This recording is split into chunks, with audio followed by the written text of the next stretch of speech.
So guys, may dumating dito na naman sa shop. Isang refrigerator, two-door shop. Hindi siya nalamig yung ibang bahagi. So panoorin nyo guys yung paggawa sa yung kabuuan. Panoorin nyo sa live video. Yan guys. Ayun guys, meron tayo gagawin na rin.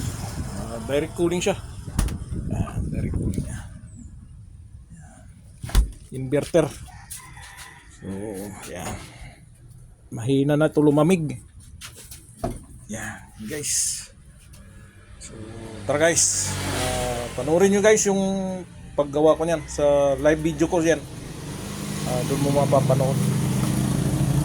So, tara guys. So, yung guys, karga na tayo ng Freon. Itong two doors na refrigerator. So, yan.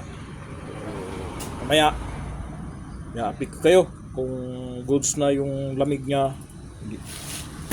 Tapos ito i-check natin ngayon yan, cheese type freezer.